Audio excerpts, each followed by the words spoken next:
Welcome into another edition of the Bryan Hodgson Radio Show. I'm Jim Lighthall, along with the head coach himself.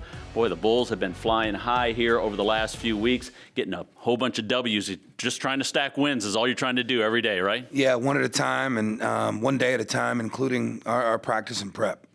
Well, first of all, thanks for doing this again. We try to get together at least once every other week. Now we're kind of in this once-a-week regimen, and games are coming fast and furious. Late night last night in Wichita, or should I say an early morning, because we got back very, very early this morning. And you guys had an off day today. So first of all, what does that mean for the players, and what does that mean for Bryan Hodgson?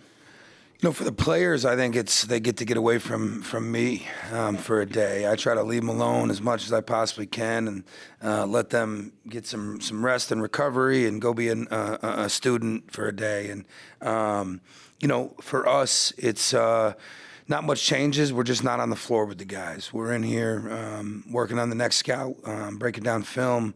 It's nice to have an off day today to be able to go back and look at film from last night, dissect that this morning, grade that film, and then in the afternoon turn our attention to our next opponent, which is obviously Florida Atlantic. I know I walked in the door at 2:32 in the morning.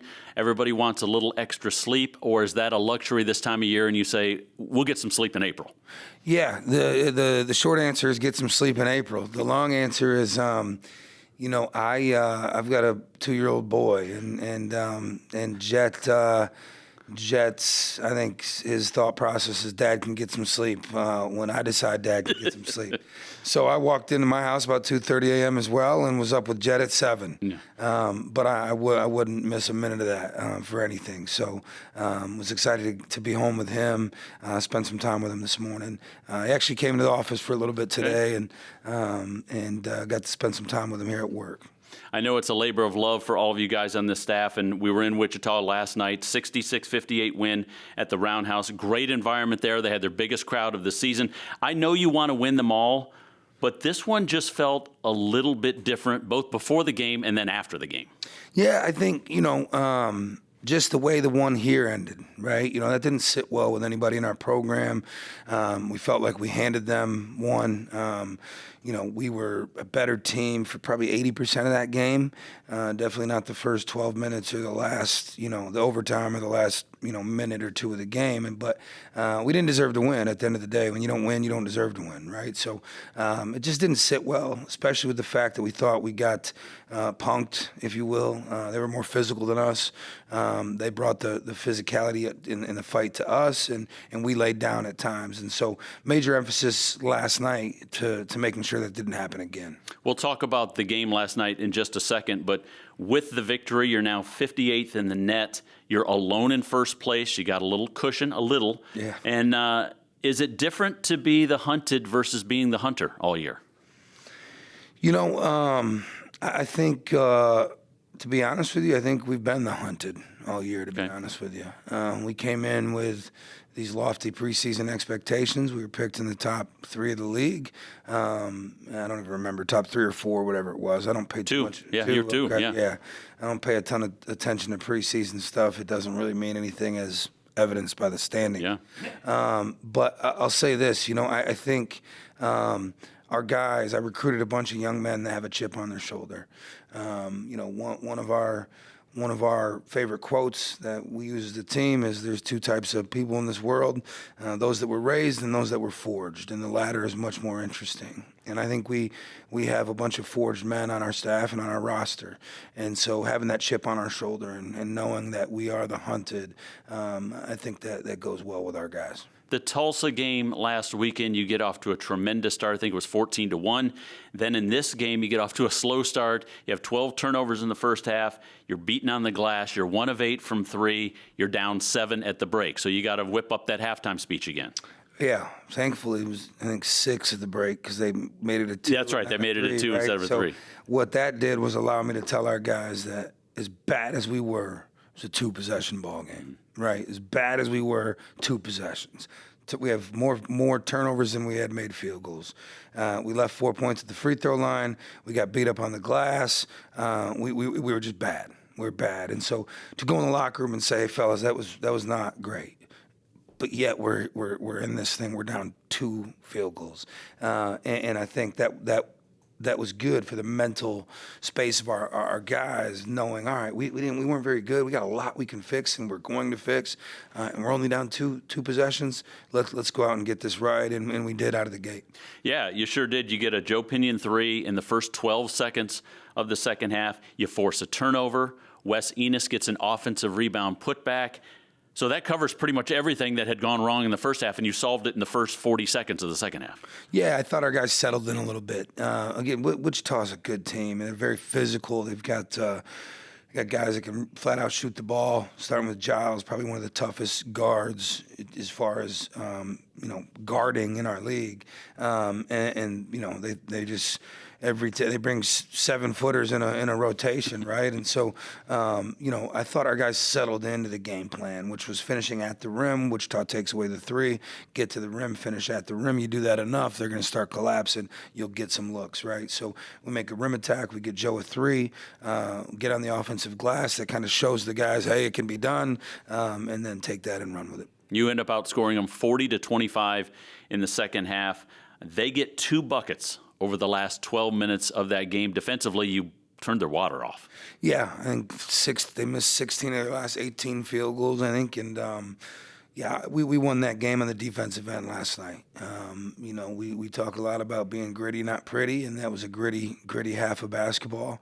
And I thought our guys answered the bell when it comes to the physicality and the tough things that it takes to win a road basketball game in an environment like that. I'm sure Wes Enos will be the first one to tell you that he struggled in the first half. He was turning the ball over a lot, but he still ended up with his first career double-double, had a career-high 11 rebounds. He did some dirty work last night. He did. He was the first one to tell us that he struggled, because when I congratulated him on his first double-double, he said, well, Coach, I almost had a triple-double with turnovers. Wes hasn't had to play the point for us much this year. CJ was out with 2 fouls. The 2 freshman point guards came in and had some turnovers. So we rolled with Wes out there for a little bit, and he was trying to make the right reads, and Wichita State does a great job building out, and we threw some errant passes, and I thought he did a great job settling in the second half, making the right adjustments, and man, he made some tough plays at the rim. There was a guy that was maybe thinking about a triple-double, and that was Isaiah Nelson. We don't usually talk about him in that department. We're not talking about assists. Coach, he had 7 steals. That was a career high for him. He was all over the floor. Yeah, what's crazy is there was an 8th when he just went and grabbed the ball with 2 hands from a guy. He ended up getting called for a foul. I don't think it was a foul. I thought it was a well-officiated game, so it's no knock on the officials, but would have ended with 8. Phenomenal effort by him. You don't see that from forwards and bigs much, to have 8 steals like that. You don't see that from anybody, really. Just a really good effort by Zay. He was our rock there in the second half on the defensive end. So you piggyback this win over the Tulsa win over the weekend, which was 80-74, which was an enormous win in the standings, but also you took care of business at home, which is what you want to do, and it set you up for this road trip. Yeah, you got to win home games, and we let 2 slip out of our hands here at home, and we avenged both of them on the road, right? We went in UAB and got it back, went to Wichita, got it back. Obviously, we'd like to have those home games back, but sometimes you've got to take some losses and face some adversity before you can figure out what it takes to come out on the other side. And so really proud to get that win here at home, and to sweep a really good Tulsa team, and then to follow that up with a win at Wichita, because this is probably one of the toughest stretches in the league for anybody, right? You got Tulsa, who was in first place, then you go to Wichita, then you go to Florida Atlantic, and you turn around, you got Memphis. I mean, that's a 4-game stretch right there. So to get those first 2 is big, and these next 2 coming up, one at a time, but they're both huge. That Tulsa game was the salute to service game.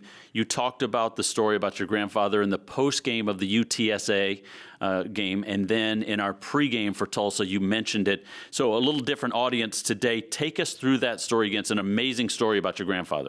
Yeah, my grandfather, John Hodgson.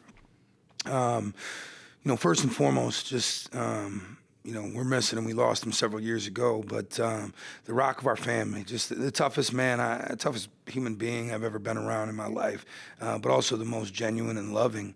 But lied about his age to fight for his country. He went to war at 17 years old, and back then you could do that. He wanted to go to war, and they needed people to go to war. He wanted to fight for his country, and so he went to war at 17 and enlisted and was in the Army Air Corps back then. Obviously, there's no Air Force, and he was a gunner and a bomber, and he had completed his duties at war, actually, and completed all of his missions successfully, and he was actually free to go home.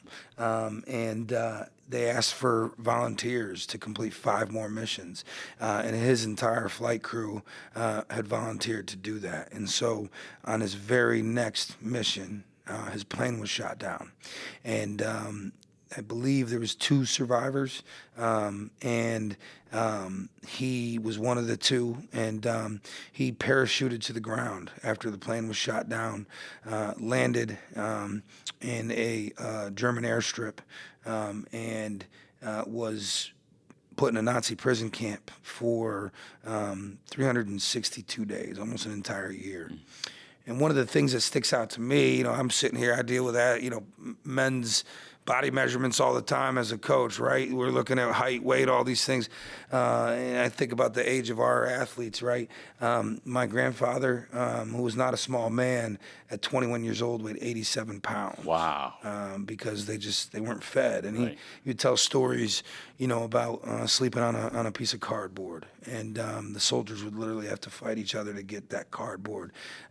He would talk about waking up in the middle of the night to rats chewing on his bandages because he was unconscious when he landed. After parachuting, his entire body was on fire. Third degree burns covered his body from almost head to toe. And they would put in the prison camp, in his bunk, they would put in a barrel of essentially what was potato skin soup. They would feed the potatoes to their soldiers and give the skins to the prisoners. So he weighed 87 pounds. And he talks about one of the best days of his life was when he was liberated. And he said he was in shock. He didn't believe it when they came in and they said, "We're free, we're going home." He actually, as everybody ran outside to celebrate, he ran around and started gathering belongings so that he could have a mat to sleep on, and because he just wasn't sure. He didn't believe it. Yeah, Wow. I mean, Wow. and so he was a Purple Heart, just represented all the great things about this great country we live in, and fought for our freedom and on many fronts. And so proud to talk about what he did and have a game like the Salute to Service. I mean, I know I'm kind of rambling, but my grandfather meant the world to me. Taught me how to be a man. And I remind our guys all the time, what we're doing is not difficult, right? The men and women of service, whether it's first responders, military, that's tough. Right, we play basketball and coach basketball for a living. You're fortunate to know that much about his journey because a lot of those guys from World War II didn't want to talk about that. It was that bad, and they kept a lot of that inside. Yeah, so to be honest with you, I kind of found out most of it at the same time my father did, Okay. because my grandfather didn't talk to my father about it. I mean, it was It's a lot. traumatic experience, and he did not talk to the family really about it. It started to come out when he's been included in several books, a lot of articles, and that's when he started to tell some of the stories. Is when he got into his 70s and 80s, and then he would start to kind of talk about his experience. And the one thing he always saw, and he always talked about, even though we were at war, he tells a story about when their plane was shot down and he parachuted, and he's on his way to the ground and his whole body's on fire. His last memory before losing consciousness was the Japanese plane that shot them down circled them. And what a lot of times they would do, if they thought there was a survivor, someone that got a parachute, got out of the plane, they would pop their hatch and they would take a pistol out and shoot him. Yeah. And the Japanese soldier pulled the hatch, aimed a pistol at my grandfather, and ended up saluting him and flying away.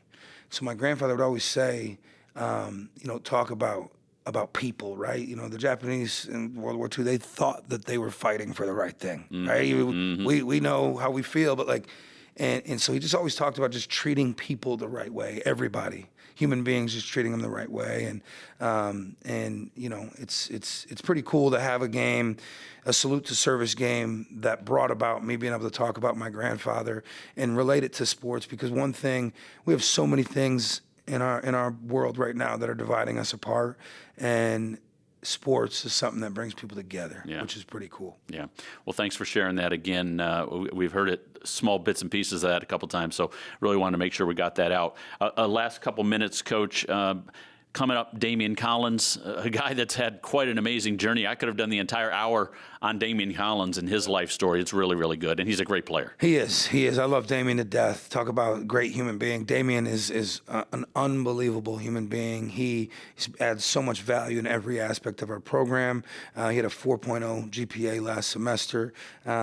He brings SEC experience at multiple stops, Kentucky, LSU, an elite athlete, shot blocker, rim presence, but a phenomenal teammate. The smile on his face when other people have success is what makes him special. He's very tough on himself, but very loving on others. And he's kind of a gentle giant. I've had a relationship with him now for 5 years. I recruited him at Alabama, and we lost out on him. And I'll let you ask him, but one of the reasons why he came here, because we kept that relationship. Okay. And I talk to my staff about that all the time. When you lose a recruit, don't burn a relationship. Yeah. And not in this day and age. No. And this was before the portal. Okay. I mean, and I kept that relationship with him because I just loved who he was as a young man. Max Wittenberg, your video coordinator, will be on a little bit later on. And I don't know if there's been anybody more valuable this season on that bench during games than him. You didn't tell me we were having a celebrity guest appearance on the radio. Max is phenomenal. Man, what a up-and-coming star in the business. Does a phenomenal job on the video side of things, and works very heavily on the offensive side of the ball for us with Coach Butters and Coach Quarles. But Max is a star, and he's taken that role very serious on challenges and appeals. And a graph just came out today. I think we're the best at it in the country. Yep. And that's pretty cool to see, because he takes a lot of pride in that. He's a great guy to be around. He works super hard at that job. And before I let you go, Sunday, 2 o'clock at FAU. You beat him at your place here, 89-75. You had 5 players in double figures that day. You out-rebounded them. Everybody was talking about their bigs. They block shots, they rebound, and you beat them down in the paint the whole day. Yeah, it was a heck of a game here at home. They'll be ready for us on Sunday, right? I mean, I know they this is a rivalry game for them. They view this as the big rivalry. I think, and not that we don't. Obviously, we're the 2 schools in the state of Florida in the conference. But I've heard about some of the ways that USF gets treated when we make the trip over to Boca. Somebody said we had stuff thrown at our bus last year, so I know they'll be fired up to play us, especially with the fact that we already beat them here, and they've kind of went on a rough patch since then, and so. I got an alarm. Is that Max? Does that mean we're out of time? Yeah, no. Max, it's the celebrity appearance. He says, "You're cutting into my time." I'm cutting into his time. FAU will be ready to go. They're well coached. Jacobs does a great job. They've got really good players. They've been a little bit snake bit here recently, but they'll be ready to go. We got a war on our hands on Sunday. Well, Coach, if you look back in the 4th or 5th row and I'm under the seat as we pull in, you'll know that it's time for you to get under a seat, because we're rolling into enemy territory at that point. Yeah, I hear it's real. So, but they got great history here recently, especially, and it'll be a great college basketball game. Well, Coach, I always appreciate the time. We'll see you next week. I think we're live at the draft house there, the Yingling Draft House. So appreciate the time and keep this thing rolling. Yeah, and we'd love to have people come show up to the draft house. It's a great event. Our production team, everybody's doing a phenomenal job with that event. Our players will be there. It's a really cool time to interact with the people that support us, and looking forward to it. So that's Bryan Hodgson. We will come back with Daimion Collins, the gentle giant, on the Bryan Hodgson Radio Show. Welcome back to the Bryan Hodgson Radio Show. Jim Lighthall along with Daimion Collins, who has sat down with us for a quick word. Daimion, wow, what a journey you have been on. First of all, thanks for doing this. I appreciate it. I know it's an off day for you guys, and you're probably would rather be sleeping, playing video games. For you, studying. But thanks for giving us a few minutes today. Thanks for having me. Fifth-year senior from Atlanta, and when I say that, people are like, oh, I love Georgia.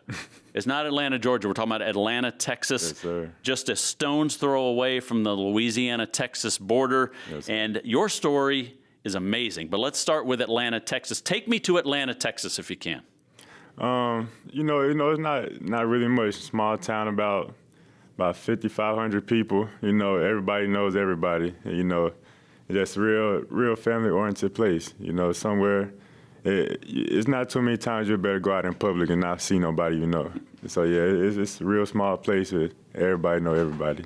Just over 12 square miles. So you're going to bump into somebody in Atlanta, Texas, I would think. So you go to Atlanta High School. You play for the Rabbits, yes, which sir. is one of the best mascot names I've ever heard.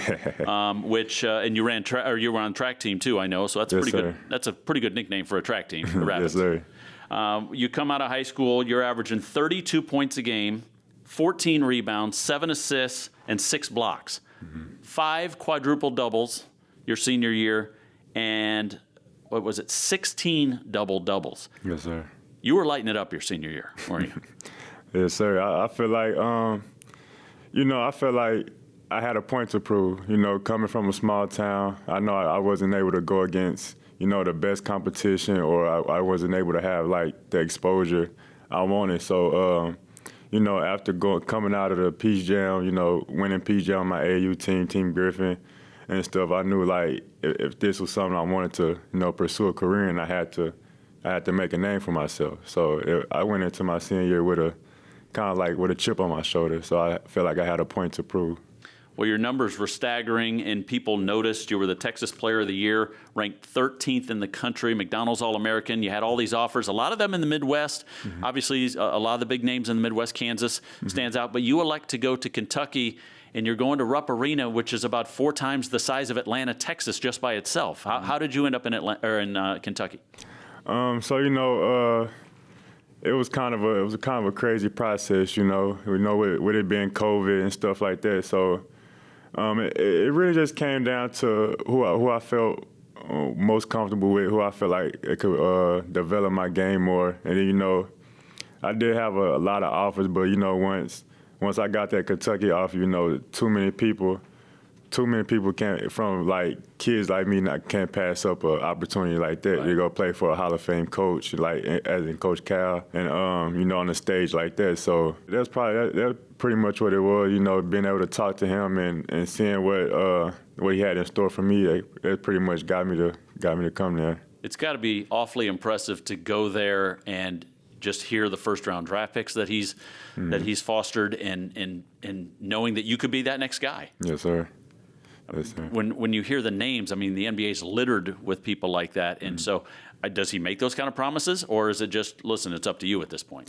That's one thing I can't say. There was no promises. One thing he told me is if I come there and work hard, I will get, what I wanted out of it. And I trust him with that. And, even though it didn't go the way I wanted it to go, I feel like I went there. I got a whole lot better. I learned a lot, and I was fortunate to have someone like him by my side to learn from, and I feel like that benefited me a lot. So you were there for 2 years, then you go to LSU for 2 years, and then you're looking for someplace to play your last year. Big old Bryan Hodgson gets in your ear, and you had a relationship with him that goes way back. Walk me through that process and how you end up from Atlanta, Texas, to here in Tampa. So I first met Coach Hodge when he was, assistant coach at Alabama. He recruited me in high school. He came to He actually came to Atlanta a couple times. Came to a couple games. He had him, my dad, my mom. We all had a good relationship. I wasn't able to go with him straight out of high school. I ended up going to Kentucky. Then, I got in the transfer portal after that. He recruited me in the transfer portal then to come with him at Arkansas State, and I just end up at LSU. And so, getting in the portal that time, he contacted me again. I was like, there's no way I can pass it down. He's contacted me every time I was available. So I felt like he's shown that he actually wanted wanted to be a part of my career, and then I trusted him with that. You know, that relationship we had made me feel like I can trust him to do that. And so far, like everything he's told me, you know, he stood behind it. So, you know, I'm actually glad I was able to, you know, come play for him. I know he said that you feel like family to him. Maybe you feel the same way. And I know family's extremely important to you. You had an opportunity to see family, I know at least twice this season on the road. That's got to be awesome to do that. Sir. Yes, sir. Yeah, it's real great. Going back to being able to play in front of family is you know, it's something that's real big for me because, you know, in high school, my peoples, they never missed a game. My mom, my dad, everywhere, high school, AU, everything. Even in my first year at Kentucky, you know, they was always there. So being able to play in front of them, it really meant a lot. So I'm on the bus already when you were saying goodbye to your family. We were in Denton, Texas. We had just beaten North Texas, and I was sitting there watching the whole thing. We're at the loading dock. I think it was your niece that wrapped herself around you, had a hold of your neck, and you held her for between 10 and 15 minutes.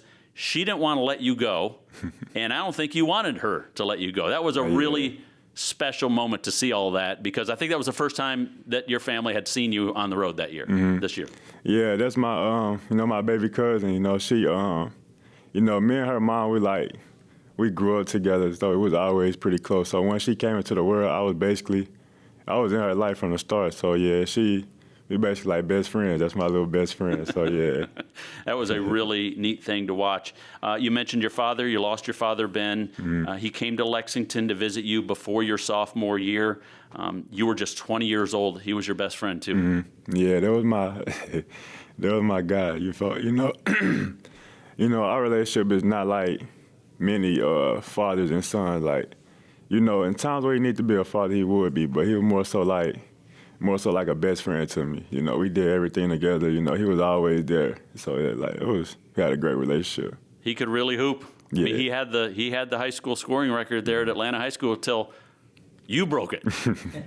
Yeah. He was really good at basketball. You know, he was good at multiple sports, and you know, he made sure I knew that every chance he could. You know, he played football, he played baseball, basketball, ran track. You know, he pretty much did it all, and he was good at it all. So, like, you know, I was pretty fortunate to have someone like him in my life. Yes, sir.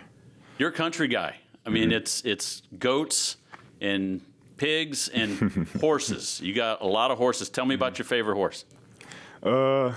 Do you have a favorite, or are they like your kids where you just can't decide which one's your favorite? Yeah, right now I can't decide which one is my favorite right now. You know, I used to have a lot when I was younger, and then like when I first got into college and stuff, you know, it started, I wouldn't say it went downhill. I still had some, but I didn't have as many. And then like once my dad passed away, it kind of got hard trying to deal with them, because like there was something like we did, my dad and us, and so like it was kind of got hard to deal with, but we maintained it. But like now I'm starting to get back into it. I got a couple more, and yeah, we're probably close to 20 now. Okay. Yeah, so we're getting back into it. You know, it's just something I grew into. Like I was born into it. My family, my older cousin. So like I was the first child. Well, not the first. I had an older sister on my dad's side, but I was the first boy on my mom and dad's side. So everybody above me was always older. So like my older cousins and stuff were already, you know, riding horses and stuff. So when I came along, it was kind of like second nature to me. So I've been dealing with horses for a long time. Everybody around here has told me, I have not seen the pictures myself, but the pictures of you on the horse with your cowboy boots on, and they're just like, this is the way he rolls all the time. And most people don't see that when they see you walk into a room at 6'10". But I think it's awesome. And what about the horse named Brown? Is he going to be offended that you didn't name him as your favorite or not? No, I don't think so. Yeah, I don't think so. Yeah, they all, you know, they just like my kids. You know, it's just something I like doing when I go back home. Like it's peaceful. You know, you don't have to. There's no arguing, no back talk, no nothing. You know, just go out there. You know, go out there. You can either go ride or you just either be around them. You know, it's just real peaceful. Yeah. Yes, sir. You were an honor roll student in high school and 4.0 GPA this past fall semester. I mean, everybody's been raving about that. That's awesome. Academics are huge for you too, right? Yes, sir. It's something that, you know, it's something that my mom and dad always, you know, instilled in me. Like back when I was in high school, that's probably the only thing I would get in trouble for, is bringing home something less than a B. So like that's something that's been real big to me since I was younger, because like, you know, the ball not gonna bounce forever, so you got to have a backup plan. So having academics is something that's been real big to me. That's really good. That's a great way to put it. Usually what I do with a player is we mention their hometown, and I give you a list of things that are from that hometown and ask you to pick the best one. So here's my 3 for Atlanta, Texas. I'm not saying it was a long list that I had to work with, because you're right, it's about 5,500 people. So tell me, what's the best thing to do in Atlanta, Texas if I ever end up there? Is it the Atlanta Christmas Parade, which is an annual thing? Is that above or below average? Nah, it's probably above. That's a real big thing back home. Okay. I couldn't really decide between Uncle Juan's Mexican restaurant and Ricky's Rib Shack. Definitely Ricky's Rib Shack. Okay, all right. Yeah, definitely Solid Ricky's Rib Shack. Love the barbecue. Yeah, both of them are pretty good, but Okay. Ricky is top tier for sure. Okay. Is it better than Tommy's barbecue place? Yeah, I ain't gonna lie, I haven't found too many places better than Ricky's. And then the last one is Summerfest. That's like the thing in Atlanta, isn't it? Summerfest. Yeah, it's something that's kind of big, you know, kind of big down there. It's something that's I feel like it's something pretty big. You know, I never really got to go as much as I wanted, because, you know, growing up at AU and stuff, I was really traveling during the summer, so I never got to go as much as I would wanted to. But yeah, it's something that's real big down there. All right, well, we'll put you down for the next Summerfest when the season's over. You've got an American Conference Championship ring on your finger and the whole deal, and you can go back to Atlanta and show everybody that. Daimion, always appreciate the time. Amazing story. I don't even think we covered half of your life, but thanks for giving us a look inside. Yes, sir. Appreciate you for having me. All right, that's Daimion Collins. He's been patrolling the middle, sending shots back out the other way. The guy's an elite shot blocker and a great guy as well. We'll come back with Max Wittenberg as the Bryan Hodgson Radio Show continues. Welcome back to the Bryan Hodgson Radio Show. Jim Lighthall with you. And boy, everybody in the building has been talking about this next guest, Max Wittenberg, the video coordinator, who sits down to join us on this edition of the show. Max, first of all, thanks for doing this. We really appreciate it. We know that your face is in a laptop about 25 hours a day, 8 days a week. So we pulled you away from that, but appreciate you doing this. It's good to see you. Of course, thank you. Happy to be here, and it's good to see you too always. We sit near each other on the bus a lot of times. We talk about many different things. Sometimes it's basketball, sometimes it's not. Your first season here at USF, and I remember the day that I met you. I came over here to the Muma Center to meet everybody on the staff, and you had been here about 6 months still. And the thing that struck me after I met you was he is still so excited to be here 6 months in, working like crazy.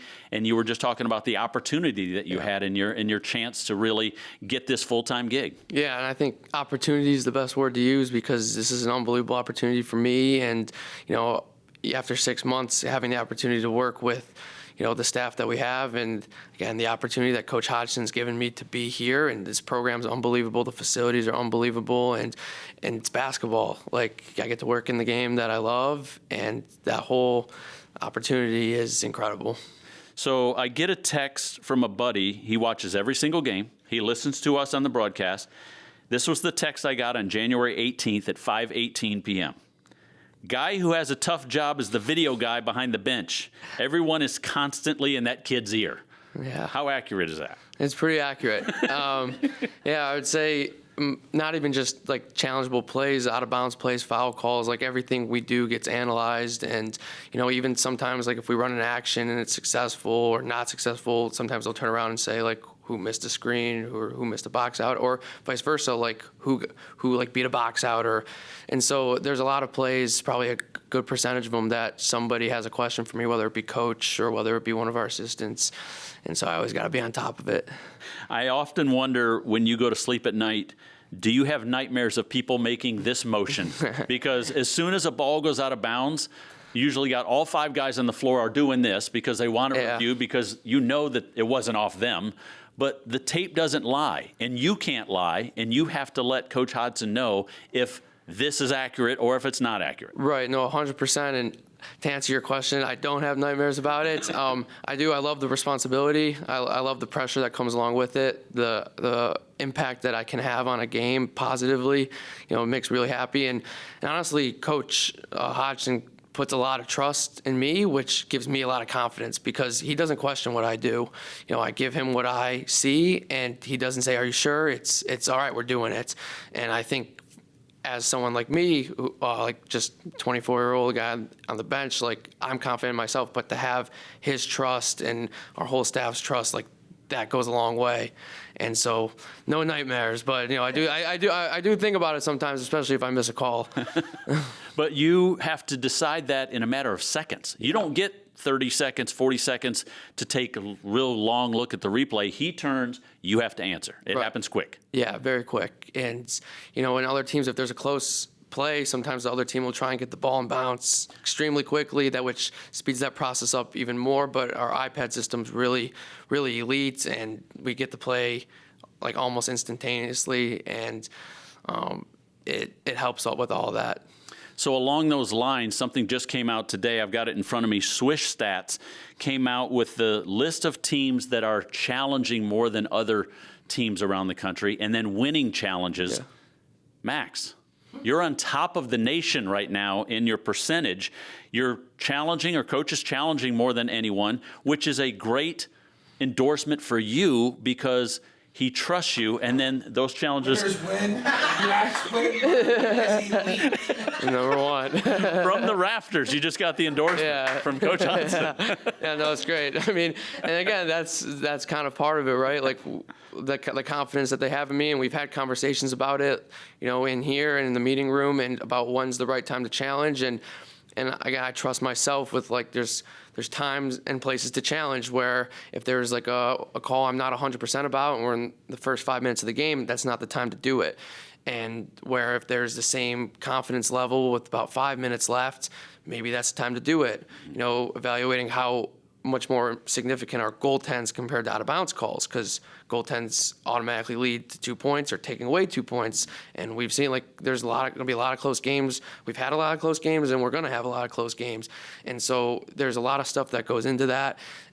But yeah, being aggressive is part of it, because you don't want to save your challenge to the last 2 minutes without, the thought that you might not have to use one. Mm-hmm. And there's also a lot of rules that go with it. Like, goaltends are automatically reviewed in the last 2 minutes, so then I'm limiting myself to only out-of-bounds calls. And so, again, there's a ton of stuff that kind of goes into it, but again, it kind of all comes down to like trusting myself, trusting my eyes, Mm-hmm.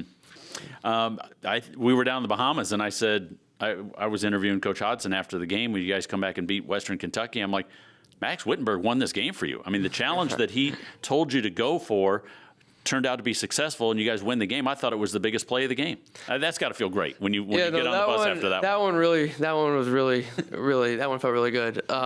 Especially in the Bahamas, like, we needed to win that game, and again, to have that impact on a college basketball game, something that, like, there have been a lot of people that have worked in college basketball over the last 50, 60, 70 years plus that haven't had this opportunity. Right. And, the ability to check a play based on my call, like that, it's exciting, it's thrilling, it's nerve-wracking. I'm sitting there, like, and then they take a long time to evaluate every angle and everything. So I'm sitting there, waiting for the call just like everybody else. But again, at the end of the day, like, it's all about just getting a win. Like, the fact that led to a win or contributed to a win in whatever way you want to look at it, it definitely was a special one for sure. Tell me what Synergy is, and are you going to name your first child Synergy? No. Synergy it's a tool, and it's essentially a database that all college, NBA, and a good amount of high school teams and AAU teams have their data on there.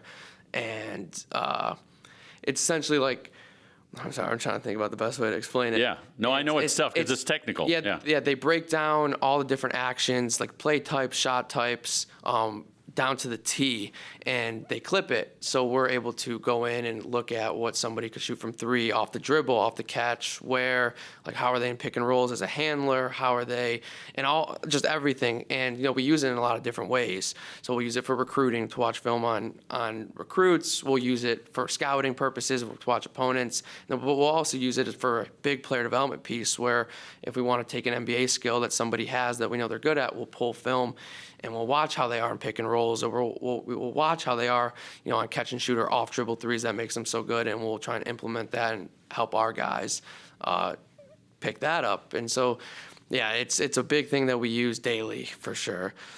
Can you imagine your life without Synergy? Because it's only been around 25 years. Yeah. And then can you imagine doing this job with no internet like they used to? No, and it gives you like a perspective for sure, and it gives you a lot of respect for some of the people who are successful in this industry and business and sport who didn't have that and are still very technologically savvy and know how to do all of it, because it's definitely a luxury, and it makes my job obviously easier, but being able to use it as a skill too, and being able to navigate it, and doing everything in a timely manner. So you come out of Bloomfield, Michigan, about an hour and a half from where I was born as well. So we've talked about that throughout the course of the season. You were a manager for Juwan Howard at Michigan. You win a Big Ten title, get to the Sweet 16, get to the Elite Eight. Then you become a grad assistant at Alabama, Final Four and Elite Eight. You realize it's not this easy. You don't just get to go places and get to Elite Eights and Final Fours and stuff like that. No, of course. And, my 4 years in Michigan were unbelievable, and being a manager for Coach Juwan was an incredible experience, and then being able to work under Coach Oates was another unbelievable experience. And I definitely think the common theme there was, like, you saw how hard people had to work to get there, and it didn't just, it didn't just come. And that's what makes me so excited about being here, especially because I genuinely believe that this is the hardest working staff that I've been a part of. I know I'm only 24, but being in this is my 7th year now in college basketball, and seeing how hard everybody around here works gets you excited, because we're working harder than a lot of other programs, if not every other program, and that's what leads to success. The players, the coaches, from top to bottom. And so, those experiences were unbelievable, and based on how we're working, those experiences don't seem unrealistic to happen where I am now. And so, just having that mindset and seeing how the last couple games have gone and just how we're progressing, like, that's what gives me like a lot of positivity, confidence, and everything. Let's go in the Wayback Machine real quick, because I dug up an article from the Bloomfield Hills High School Today, which is called The Hawkeye. Yeah. You were a staff writer. You remember those days? Oh, wow. Pulled that one out. December 11th, 2017, you spun an amazing article. Do you know what this was about? You have no idea, do you? No idea. Pontiac Silverdome finally falls. You wrote an article about this. Great article, but then you shift into college basketball in this kind of coaching profession. Was it always going to be basketball, or did you want to be a writer at one time? No, I think when I was really young, I wanted to be a writer. I mean, I've always loved sports. I've always been a huge sports fanatic. But there's always something about basketball. When I was in high school, I worked for our local rec program organization. It's called Pistons Academy. Mm-hmm. It's the Pistons youth organization, and I was pretty involved there heavily. I coached my own middle school team. I was a camp counselor, but I mean, it's really been a lot of basketball. I still can't believe you found an article that I wrote. That must have been my sophomore. You were a junior. You were third year on staff. Yeah. Yeah, I started as a freshman. Yeah. So. You're wearing a Michigan State shirt, by the way, which I thought it was odd that you ended up at Michigan, but that's a whole nother show. That's a whole nother show. I grew up a Michigan State fan, but no, I mean, I've always liked writing, but I've always loved basketball, and but definitely starting in college was when I definitely saw a new perspective of basketball. From the coaching side, from just a different way of watching it. So last question. I know it's a day off technically for you guys. Everybody got to sleep in, a little bit extra this morning after the late game last night at Wichita. So the last one, we'll let you go. But most people on a free day would probably pull out their laptop. They're watching Netflix. They've got, they're binge watching. I'm guessing the last thing you want to do is pull your laptop out and be staring in front of that thing for a few hours. Yeah, I mean, if we don't have a lot of free time, again, it comes with that working hard. There really is no off days, especially now. It is February 11th or 12th. There's no off days, and so I'm always on my computer. I love being on my computer. When the computer does shut, though, it's definitely a good feeling. But you know, it's not my favorite thing to do to reopen it back up. But you know, I do like to get out and do some other things. Some fresh air is good. It's not the worst thing. Well, Max, appreciate the time. Always a pleasure talking to you. I love your enthusiasm for the game and for your job. And man, I don't know if I could handle that kind of pressure that you're under, it seems like, for all 40 minutes of every game, but you're doing a sensational job here in the first year. I really appreciate it. I'm just happy to be here, thankful for the opportunity, and thankful to Coach Hodgson for giving me the opportunity. That's Max Wittenberg, and that will do it for this edition of the Bryan Hodgson Radio Show. Again, next week, we'll be live at the Yingling Draft House in Kitchen. Come out and see us. Max is usually there. You can talk synergy with him. He loves to talk that stuff. All right, thanks for joining us.